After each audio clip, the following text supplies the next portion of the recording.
Le micro et la plume, le balado, une présentation de l'Acadie Nouvelle et C'est quand héros. Bienvenue à ce balado Le micro et la plume, partenariat Acadie Nouvelle C'est quand héros. Michel Jacob, accompagné de l'éditorialiste de l'Acadie Nouvelle, François Gravel. François, bonjour. Bonjour Michel, un grand plaisir de te retrouver pour ce nouveau balado du micro et de la plume. C'est le 7e balado déjà, C'est quand héros et l'Acadie Nouvelle, le 4e auquel nous participons tous les deux. Et les nouvelles sont bonnes, Michel. Les gens aiment beaucoup le balado et je ne dis pas ça de façon générale en parlant à travers mon chapeau. On m'a confirmé à l'Acadie Nouvelle que le dernier balado que nous avons fait ensemble, toi et moi, Michel, qui porte sur la relation compliqué entre Justin Trudeau et l'Acadie, et celui qui a obtenu le plus grand nombre d'écoutes, et de loin. Alors, ceux et celles qui nous font l'honneur et le privilège de nous écouter reviennent, et surtout, reviennent en plus grand nombre. Alors, merci beaucoup à tous d'être à l'écoute. Nous espérons que vous allez apprécier autant le balado d'aujourd'hui. Et je tiens à dire que l'intelligence artificielle n'y est pour rien dans ce balado. Nous sommes tous réels. Et oui, tout à fait. On jugeait important, vu la situation des derniers jours, d'y aller de cette manière.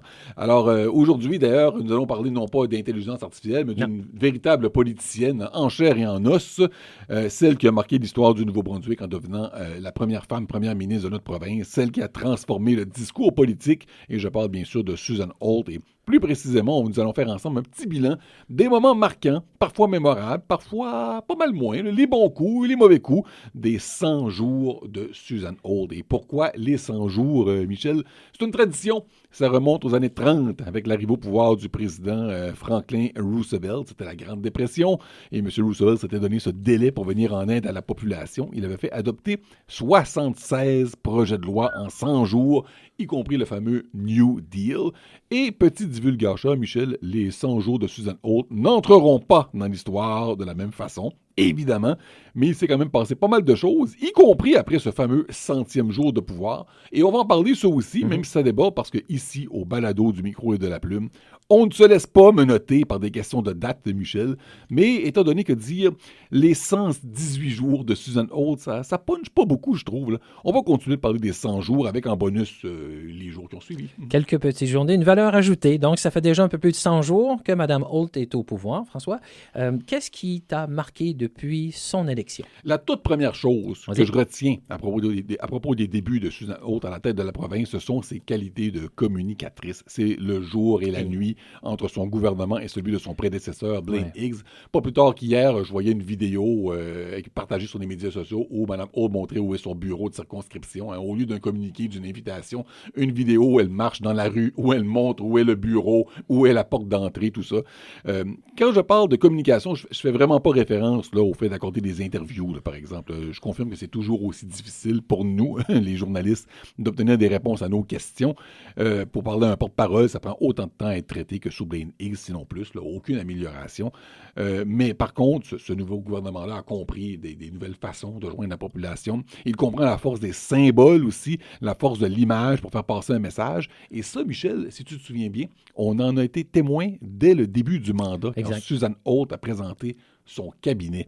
L'assermentation des ministres a eu lieu le samedi. C'était voulu pour assurer qu'un maximum de gens puissent être présents. Normalement, Michel, c'est le suspense. Tu le sais, les journalistes font le pied de grue pour découvrir quels députés seront présents, quels ministères leur seront accordés. Pas cette fois, la liste complète a été envoyée le vendredi. Mme Holt a fait ensuite une conférence de presse à l'extérieur avec derrière elle tous ces nouveaux ministres, une image très forte du point de vue marketing, une cassure avec le gouvernement précédent qui, lui, souviens-toi, a eu quelques conflits, quelques disputes, quelques froids avec certains de ses ministres. Et parmi tous les nouveaux ministres, il y a eu René Legacy, super ministre de l'Énergie, super ministre des Finances, mais aussi on l'a nommé vice-premier ministre, un titre honorifique, mais quand je parle de connaître la force des symboles, Mme Holt savait qu'en le nommant aussi vice-premier ministre, elle envoyait un message encore plus fort sur le fait qu'il est son homme de confiance. Parlant de confiance, c'est ça. Et ça, c'est important de communiquer inclusivement et de tisser un lien de confiance avec la population. D'où peut-être un peu cette tactique ou cette façon. C'est peut-être même pas une tactique, François. C'est peut-être seulement la façon de faire, Susan Holt. Oui, je pense que oui.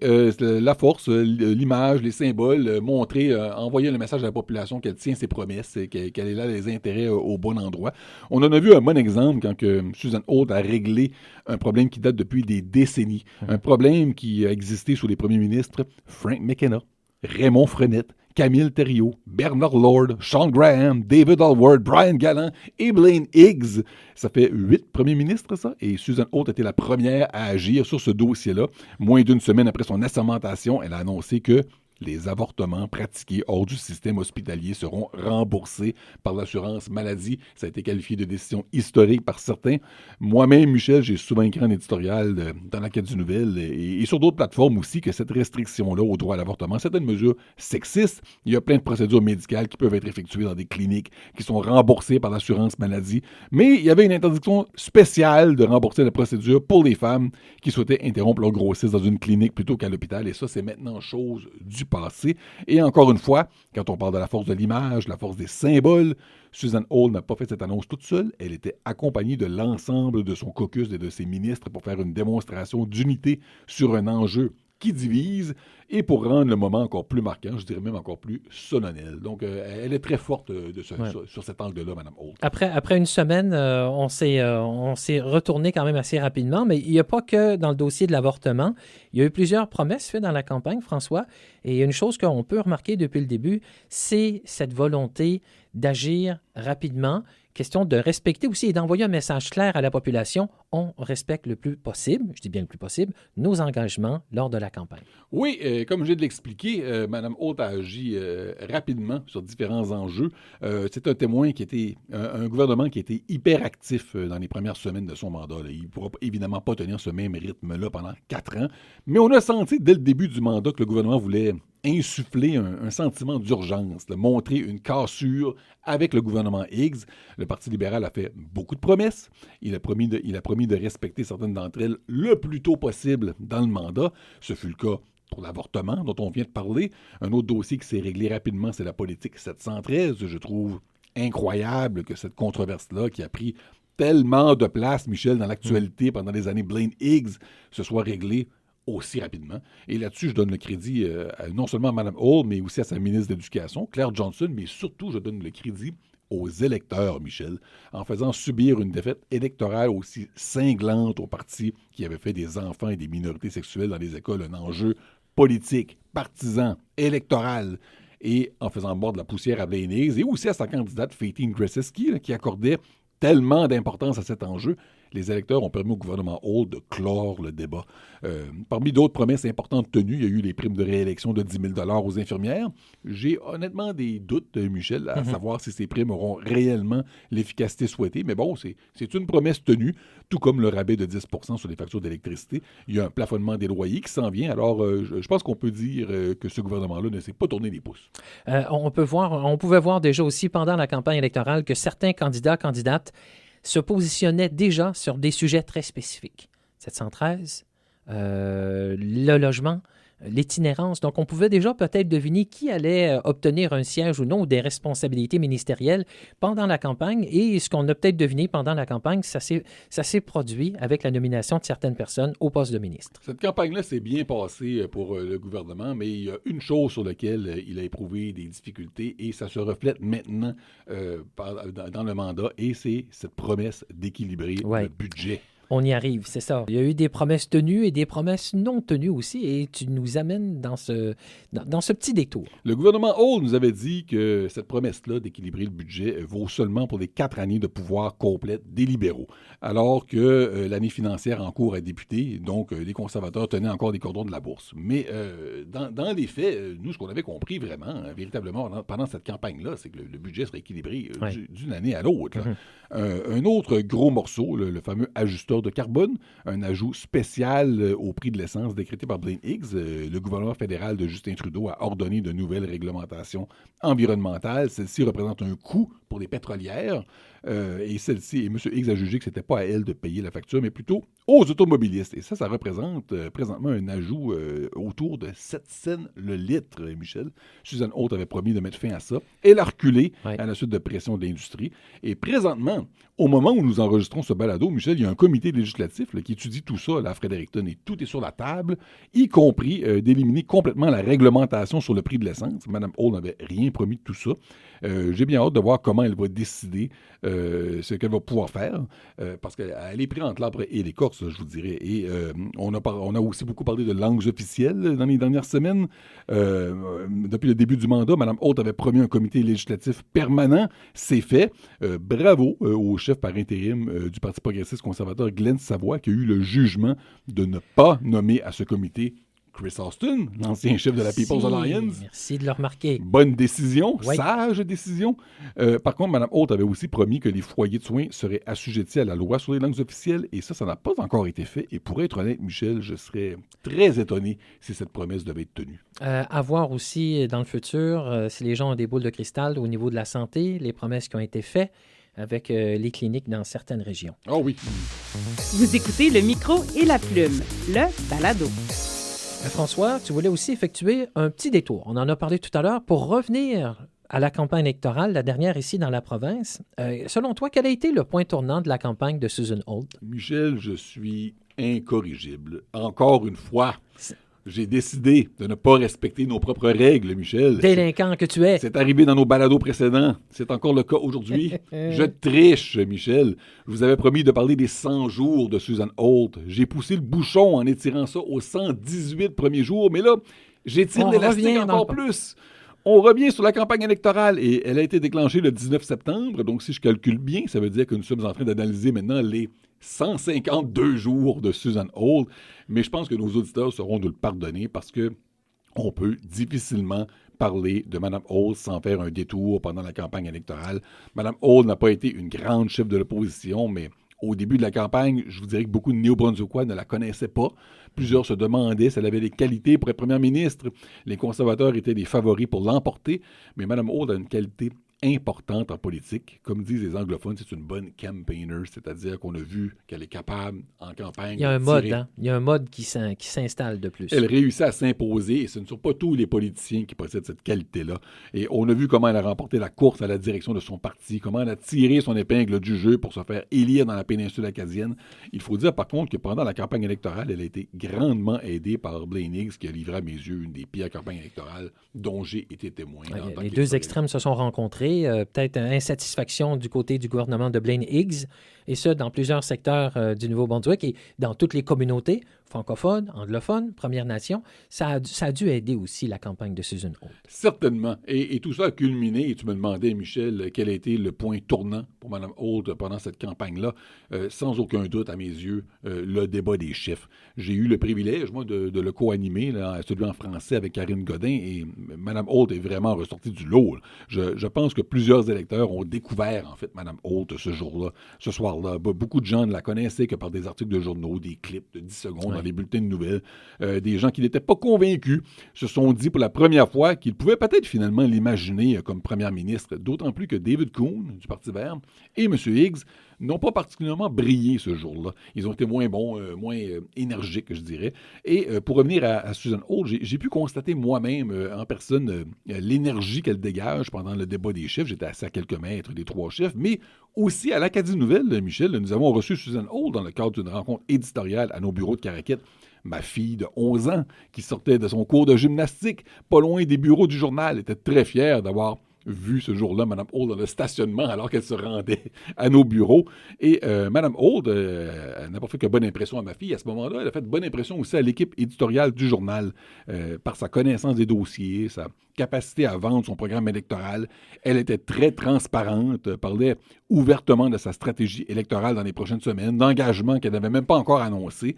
David Coon était venu, lui, la semaine précédente. Il était sérieux, crédible, mais n'avait pas montré la même énergie. Et je me souviens aussi, Michel, qu'il y a quelques années, quand nous avions reçu un autre chef libéral, Kevin Vickers, en rencontre éditoriale, j'avais ensuite signé un édito dans lequel je concluais qu'il n'était pas encore prêt à assumer la fonction de premier ministre du Nouveau-Brunswick, alors que je n'ai pas eu du tout cette impression-là avec Mme Holt. Au contraire, elle donnait l'image de quelqu'un qui savait exactement où elle s'en allait, et j'ai l'impression que plusieurs électeurs ont vu la même chose au fur et à mesure que la campagne progressait. Bon, il se passe quoi avec le budget équilibré? L'équilibre budgétaire, c'est revenu pendant la campagne, François. On a vu la difficulté des libéraux d'en arriver déjà au niveau de l'économie à présenter quelque chose de potable, si on peut dire. Est-ce que tu crois que c'est quelque chose qui va faire en sorte que le gouvernement va peut-être tourner en rond dans le prochain mois, les prochains mois, la prochaine année? C'est problématique. Ouais. La lune de miel se poursuit aujourd'hui. Là. Ça va. Entre Ça Susan Holt et les électeurs, ouais. ça se passe bien. Mais il y a un gros nuage sombre au-dessus de la tête du gouvernement et tu viens de l'expliquer, Michel, l'état des finances publiques. Je vais te lire, Michel, ce paragraphe tiré du programme électoral du Parti libéral. J'écoute. Une phrase, en fait. Un gouvernement Holt s'engage à équilibrer le budget lors de chaque année de notre mandat. Ça peut pas être plus clair que ça. Ah, c'est clair. Ça peut pas être plus clair que ça. Mais j'ai des doutes. Je ne crois pas que ce gouvernement-là va y arriver de sitôt. La question des finances publiques, ça a été le talon d'Achille des libéraux avant même de prendre le pouvoir. Il y a eu cette façon un peu bizarre de calculer les revenus de la TVH 2 fois dans les revenus dans la plateforme du parti. Ouais. Dépendamment à qui vous parlez, c'est soit une erreur grossière de calcul, soit une façon, créative d'effectuer le calcul. Les libéraux disaient pouvoir payer toutes leurs promesses en se basant sur le plan financier des conservateurs, qui lui-même était plutôt douteux, je vous dirais. Les libéraux disaient que si les conservateurs peuvent promettre de réduire la TVH de 2 points et se priver de centaines de millions de dollars en revenus, tout en maintenant l'équilibre budgétaire, ben, c'est qu'il y a de l'argent pour payer ces promesses-là.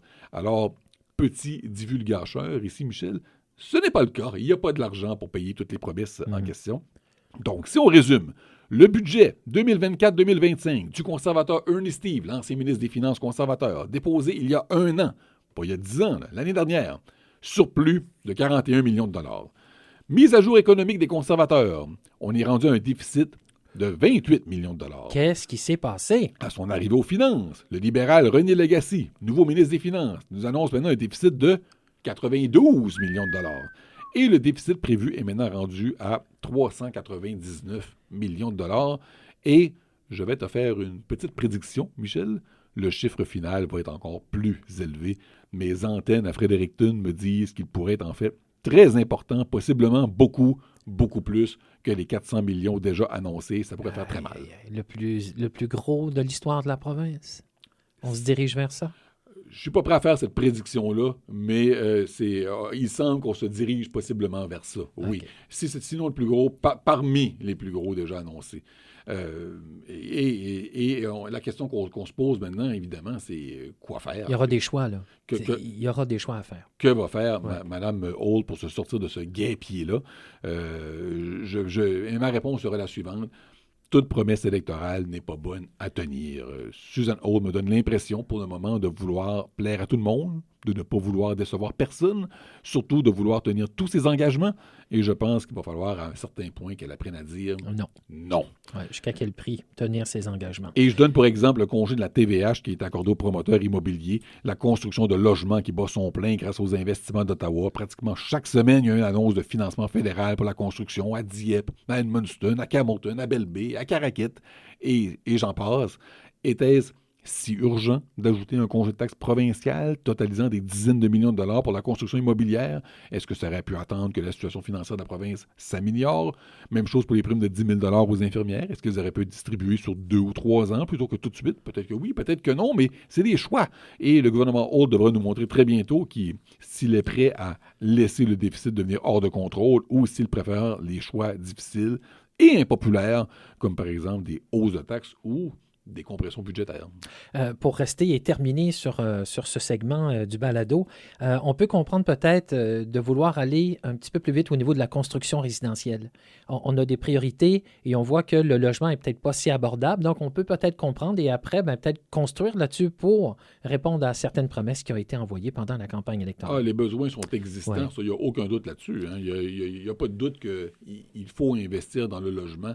Les besoins sont grands, sont gigantesques, mais les besoins sont partout. Et Susan Holt doit faire des choix. Et pour l'instant, le choix qui est fait, c'est celui d'investir, oui, et aussi d'obtenir un déficit budgétaire très important. Donc, apprendre à dire non, peut-être, une formation en 2 volets. dans le futur à venir pour Susan Holt. François, tu voulais aussi nous parler d'un autre événement qui a retenu ton attention. C'est le premier discours sur l'état de la province de la première ministre Susan Holt. Tu me connais, Michel. De plus en plus, oui. J'aime bien terminer nos balados ensemble sur un ton un peu plus optimiste, je te dirais. Là. On veut pas que nos auditeurs soient de mauvaise humeur pour le reste de la journée. On n'est pas là pour ça, là.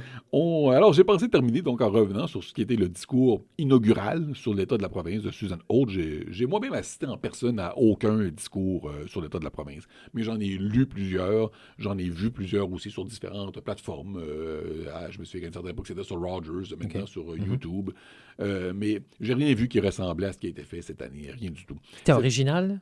C'était très original. C'est la première fois que je voyais en fait un premier ministre partager la scène avec des ministres pendant ce discours-là. Normalement, le discours sur l'état de la province, c'est le moment d'avoir les projecteurs sur une seule personne, le premier ministre.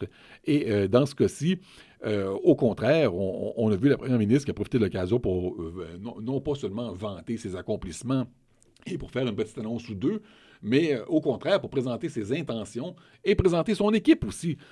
Souviens-toi, en 2023, Michel, Blaine Higgs avait poussé à l'extrême en s'offrant une soirée hommage à lui-même. Et c'est cette année-là qu'il avait refusé de dire ses intentions, à savoir s'il serait candidat aux prochaines élections. Il s'était plutôt moqué de tout le monde en dansant au rythme de la chanson « Should I stay or should I go ?» Et ça a été tout le contraire avec Susan Holt qui a partagé la scène avec 5 ministres qui ont présenté leurs objectifs, chacun leur tour, d'une façon très décontractée.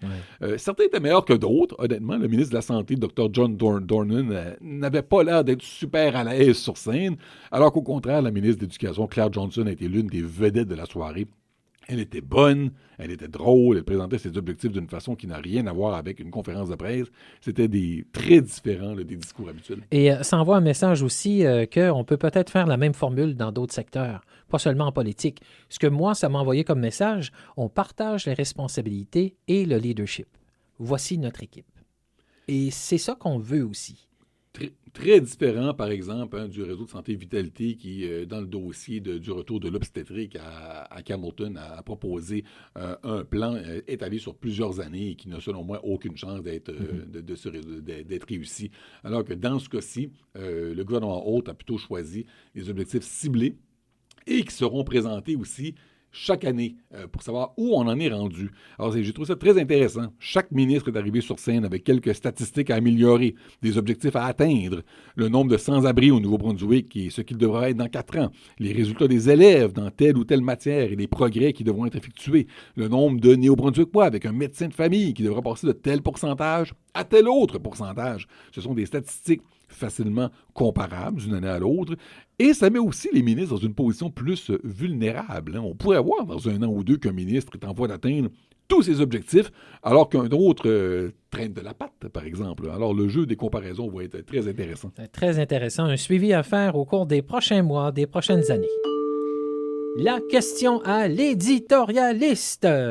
C'est le moment, Michel, où j'enfonce mon chapeau d'éditorialiste et je me prononce sur un sujet brûlant d'actualité. La dernière fois, tu m'avais pris directement à la jugulaire en me demandant mon opinion sur le nom de l'Université de Moncton, dossier brûlant d'actualité, s'il en est un. Alors aujourd'hui, autre sujet. Vas-y, Michel, on t'écoute. L'Acadie est suspendue à tes lèvres. Ce n'est pas virtuel, ce n'est pas irréel. Mark Carney est le grand favori, François, pour succéder à Trudeau et remporter la course au leadership. Peut-il mener le Parti libéral à la victoire sur le Parti conservateur d'un seul homme, Pierre Poilievre? Je vais être honnête avec toi et tous nos auditeurs, Michel, je n'en suis pas encore convaincu. OK. Y compris après avoir écouté les débats des candidats. Oui, après les 2 débats. Je vous dirais même, surtout après avoir écouté les 2 débats.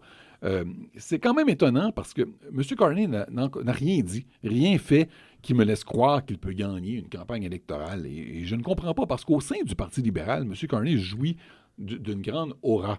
Le député d'Acadie Bathurst, Serge Cormier, a donné son appui à M. Carney après avoir eu l'occasion de parler avec lui. Il a dit être impressionné par sa connaissance des enjeux locaux comme les pêches, le tourisme, le travail saisonnier. Le député de la région de Saint-Jean, Wayne Long, il ne voulait même plus être candidat, Michel. Il a changé d'idée après avoir discuté avec M. Carney. Il dit que M. Carney n'a pas répété les lignes du parti apprises par cœur, qu'il était au contraire authentique. Et pendant cette conversation, il s'est senti inclus, engagé, motivé. Je cite M. Long ici, que M. Carney écoutait ce qu'il avait à dire. Je sais qu'à l'époque où il était gouverneur de la Banque du Canada, l'opinion de Mark Carney était très respectée du premier ministre Stephen Harper, de son ministre des Finances, Jim Flaherty. Mais le problème, c'est que je vois rien de tout ça, Michel, rien du tout. C'est le politicien que tu vois pas?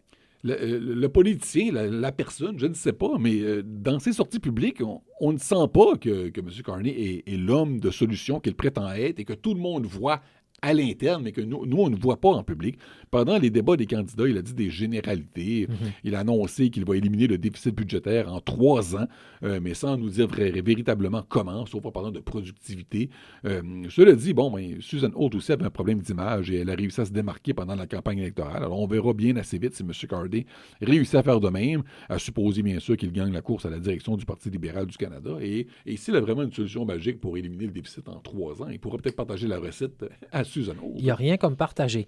Cependant, pendant le débat, c'est bien de maîtriser, de parler le bilinguisme, mais quand on en arrive à des sujets très spécifiques, on peut des fois se jouer des tours avec une seconde langue. Le débat en français, on a vu en ce qui a trait au Hamas, on n'a pas utilisé les bons termes aussi et la maîtrise du français n'y était pas. Est-ce que tu crois que ça peut être dommageable pour M. Carney? C'est un lapsus. Okay. Et ça peut arriver à n'importe qui, surtout dans le feu du direct. Ouais. Pendant la dernière campagne électorale en Nouvelle-Écosse, j'ai parlé, Michel, dans une interview à la radio, du premier ministre Tim Houston comme étant le premier ministre Tim Horton. Alors, pas mon moment le plus glorieux, mais bon, ce sont des choses qui arrivent. En terminant, je voudrais savoir, moi je fais un parallèle. Est-ce qu'on peut faire un parallèle avec l'arrivée de Michael Ignatieff et de M. Carney? En discutant, en jasant avec toi, en faisant ce balado, il y a ça qui m'a popé entre les deux hémisphères. Est-ce qu'on peut faire un parallèle? Parce qu'il semble que les deux ont une feuille de route remarquable, mais quand arrive le temps de s'exprimer et de jouer à la politique, c'est pas si évident que ça. C'est le piège, Michel. Mark Carney, présentement, est très haut dans les intentions de vote. Il est en train de se positionner pour devenir possiblement premier ministre. Il va devenir premier ministre s'il remporte la course au leadership. Il est en position pour gagner. Mais dans une campagne électorale, c'est autre chose. On l'a vu avec Michael Ignatieff à l'époque. Et je vais aller plus loin que ça. On l'a vu, nous, ici, avec Kevin Vickers, lors de sa campagne contre Blaine Higgs. Ouais. M. Vickers, qui a donné son appui cette semaine à la ministre Karina Gould, en disant qu'on a besoin de quelqu'un qui connaît la game politique et que lui-même l'a appris à la dure lors de sa campagne électorale qui s'est soldée par la défaite de son parti et sa défaite à lui dans sa circonscription. Intéressant. Suivons début mars, qu'est-ce qui va se passer avec cette course à la chefferie chez les libéraux et peut-être rumeur de déclenchement d'élection. On sera là pour en parler certainement à ce balado, la plume et le micro. Merci, Michel. Gravel, merci de ta présence encore en nos studios aujourd'hui. À la prochaine. Merci à toi et à nos auditeurs. Au revoir tout le monde.